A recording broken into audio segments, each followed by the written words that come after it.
요한이 전한 거룩한 복음입니다.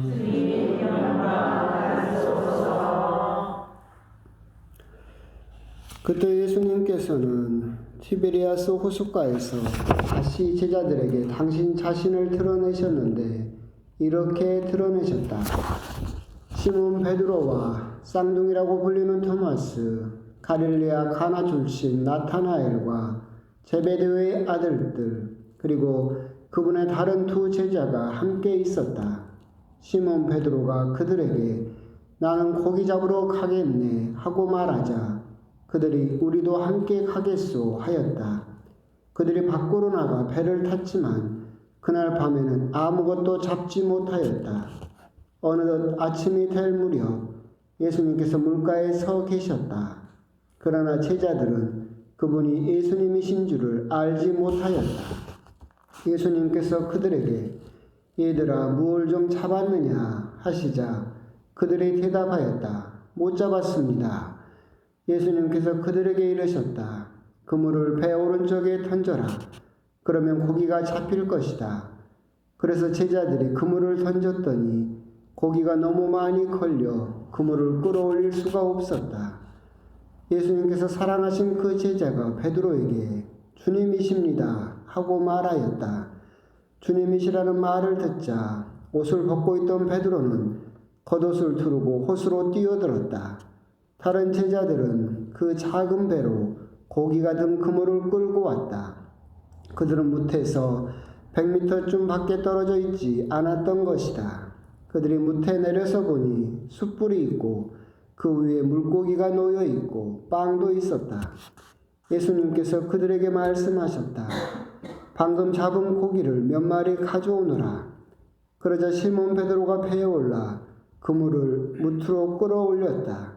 그 안에는 큰 고기가 153마리나 가득 들어 있었다. 고기가 그토록 많은데도 그물이 찢어지지 않았다. 예수님께서 그들에게 와서 아침을 먹어라 하고 말씀하셨다. 제자들 가운데는 누구십니까? 하고 감히 묻는 사람이 없었다. 그분이 주님이시라는 것을 알고 있었기 때문이다. 예수님께서는 다가가셔서 빵을 들어 그들에게 주시고 고기도 그렇게 하셨다. 이렇게 예수님께서는 죽은 이들 가운데서 되살아나신 뒤에 세 번째로 제자들에게 나타나셨다. 주님의 말씀입니다.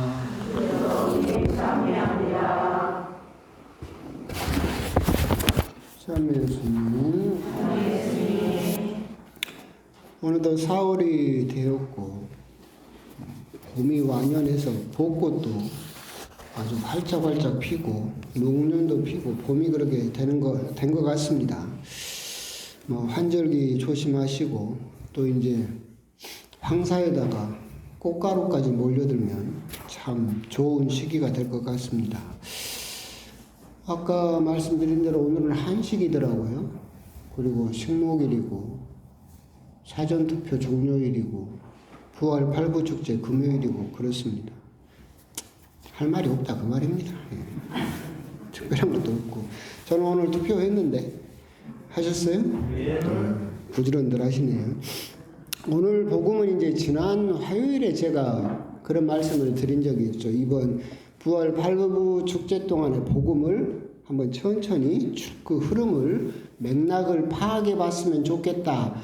한 주간 동안 복음 잘 보셨어요? 네. 한 두어 분 보신 것 같네요. 한 주간 동안의 복음을 잘 보시면 여러분들이 그 맥락이 어떤 맥락이 있냐면 화요일에는 마리아 막달레나에게 나타나시죠. 다음 날은 엠마오로 가던 제자들에게 나타나시고 그 다음에는 방에 숨어있던 사람들에게 제자들에게 나타나십니다. 그리고 오늘은 호숫가에 있는 제자들에게 나타나시죠. 그러니까 무슨 말이냐면 그런데 이제 이게 일관된 추세가 뭐냐면 그렇게 예수님께서 나타나셨는데 제자들이 알아봅니까? 못 알아봅니까? 못 알아봅니다. 한 주간 동안 제자들이 점점 그 믿음이 악화되고 있습니다. 마리아 막달레나는 그저 마리아야라고 부르자마자 마리아는 알아보죠. 엠마오로 갈 때는 계속 이야기를 주고받고 가슴에서 불타오르는 감정을 느꼈음에도 못 알아봅니다. 언제 알아봅니까? 그죠. 저녁에 빵을 뗄 때야, 그때서야 예수님을 알아봅니다.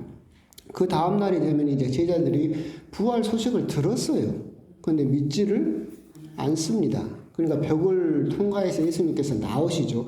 그러자 제자들이 뭐라고 반응합니까? 귀신이다. 뻔히 보고도 귀신이다. 그래버립니다. 그래서 예수님께서 그 못자국을 봐라. 그러고 나서 먹을 것이 좀 없느냐. 그래서 그 사람들 앞에서 먹는 것을 실제로 보여주심으로써 당신이 부활했다라는 것을 가르쳐 주시죠. 오늘은 이제 예수님을 봤어요. 보고 이야기도 나누었죠. 그래도 못 알아봅니다. 그런데 기적을 체험하고 나서요. 옛날에 자기들이 했던 그 기적 그대로죠. 고기를 많이 잡는 그 기적을 행하고 나서야 그분이 예수님인 걸 알고 있습니다. 즉 알게 됩니다. 결국 이 한 주간의 큰 맥락은 뭐냐면 우리도 똑같아요. 부활 미사하고 막 계란도 주고 선물도 주고 떡도 주고 하니까 얼마나 좋았어요. 아주 기뻤어요. 한 주간 만에 그 믿음이 어떻게 되는가. 제자들도 예수님의 부활을 듣고도 일주일 사이에 그 믿음이 얼마나 악화돼 버리는가를 한 주간 동안 보여주고 있죠. 믿음이 점점 좋아지는 게 아니라 한 주간 동안 믿음이 점점 더 약해지고 그렇게 악화되는 모습을 보여주고 있다. 그렇다면 이제 예수님이 부활하시고 2000년이 넘었죠? 그러면 지금은 믿음이 있을까요? 이걸 이제 여러분들에게 물어보는 거예요. 제자들의 그 한 주간의 그 모습을 보면서 예수님의 부활 소식을 듣고 그 기쁨 속에서도 불과 8일 만에 제자들의 그 믿음이 얼마나 약해져 버렸는가를 보여주면서 그렇다라고 한다면 여러분들은 이제 2000년이나 지나버렸는데 과연 우리들에게서 믿음을 찾아볼 수 있겠느냐라는 예수님의 그 질문을 우리들에게 하고 계신다라고 그렇게 생각하시면 되겠습니다. 결국은 이제 이번 주일 되면 그 악화의 절정이죠. 주일 복음을 미리 보시면 이제 그 불신앙의 절정까지 올라갑니다. 토마스가 뭐라고 합니까?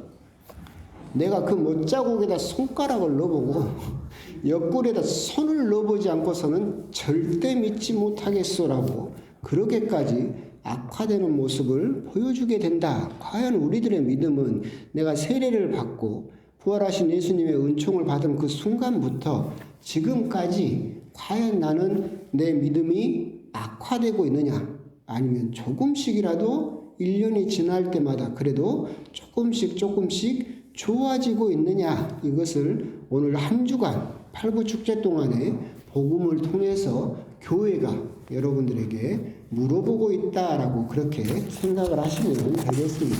오늘 복음은 그냥 이렇게 이해하시면 되지만 제일 흥미로운 것은 그런 부분이죠. 첫 번째는 항상 더 물어보는 거. 백신 3마리나 가득 들어있었다. 그렇게 많은데도 그물이 찢어지지 않았다. 이게 뭐 그렇게 크게 중요하다고. 그래서 옛날에도 모나미 볼펜에 153이라고 적었었죠. 예.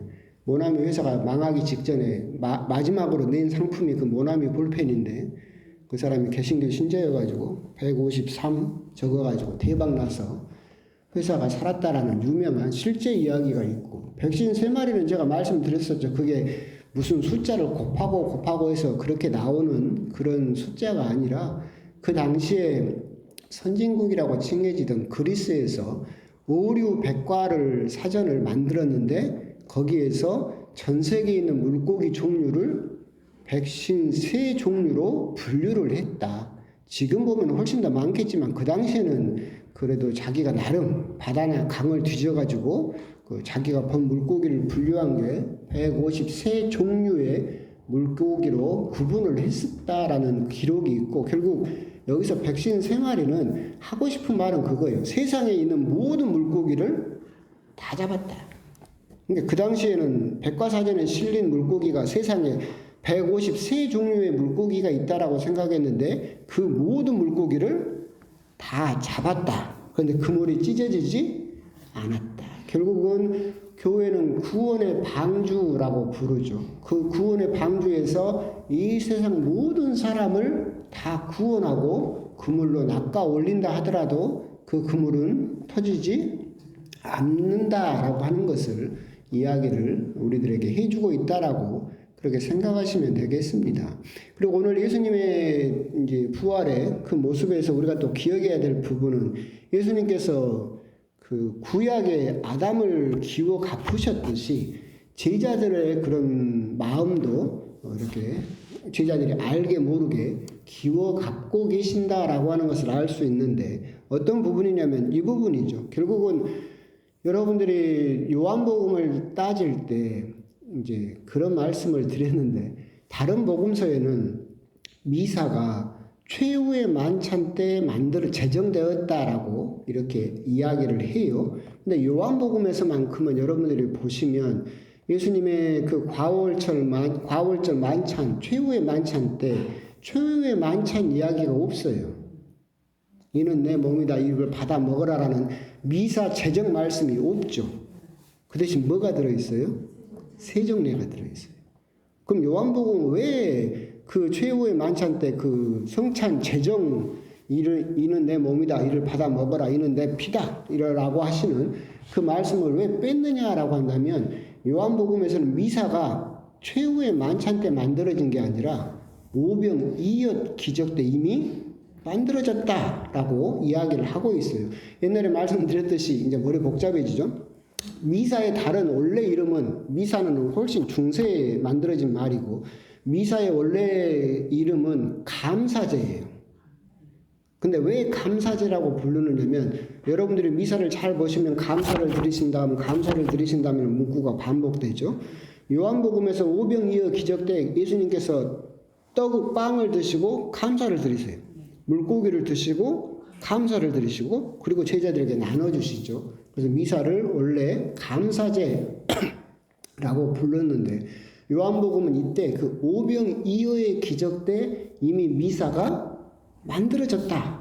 그렇기 때문에 최후의 만찬 때 굳이 또 반복할 필요는 없다. 그래서 세종례를 넣었어요.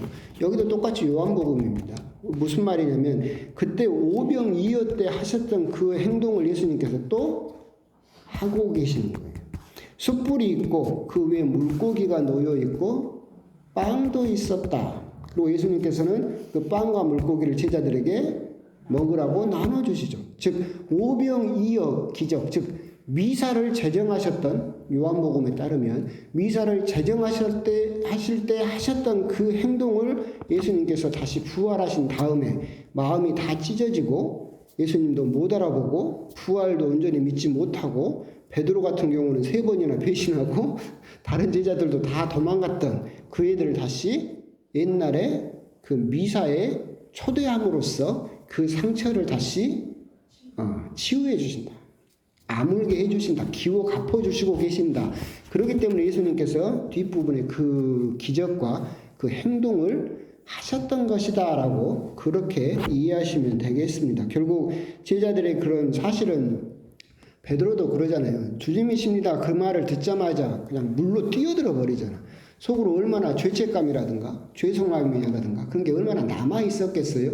그 모든 것을 다른 말로 하시는 것이 아니라 다시 옛날에 첫 마음, 처음에 너희들이 처음으로 미사를 드렸을 때 그 마음, 그때 먹었던 마음가짐으로 다시 되돌려 놓으시는 치유의 행동이 뒷부분에 있다라고 그렇게 이해를 또 하시면 되겠습니다. 그래서 오늘 전체적인 복음은 예수님의 요한복음에 따른 3번째 부활 발현 모습이고 이것은 그냥 이루어지는 것이 아니라 다시 그물을 던져서 고기가 많이 걸리게 하는 옛날에 베드로가 했던 거 그걸 다시 재현하고 다시 제자들의 그런 배신에서 자기 스스로 가지고 있던 자책감들, 후회들, 그런 죄의식이라든가 그런 것들을 예수님께서 다시 처음에 미사를 통해서 다시 치유해주고 계시는 그 과정을 보여주고 있다라고 생각을 하시면 되겠습니다.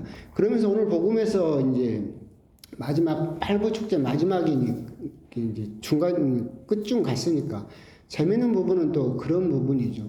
오늘 복음에서 우리가 재밌게 발견할 수 있는 부분은 뭐냐면 화요일날 아까 말씀드린 바와 같이 예수님께서 마리아 막달레나를 만나시죠. 그건 어떻게 보면 찾아온 사람을 만난 거죠. 그렇죠? 마리아 막달레나가 예수님을 찾아갔으니까 찾아온 사람을 예수님께서 만나주십니다. 그리고 두 번째 엠마오로 갈 때는 이제 길을 걸어가는 그 사람들을 찾아가서 예수님이 만나시죠. 그렇죠? 세 번째 날은 집에 있는 제자들을 찾아가서 만나십니다. 오늘은 뭡니까? 직장이죠. 이 사람들 직업이 어부잖아요. 물고기나 잡으러 가겠어 하니까 다 우르르 따라가죠. 직장에 있는 사람들을 예수님이 찾아가시죠. 공통점은 뭐예요?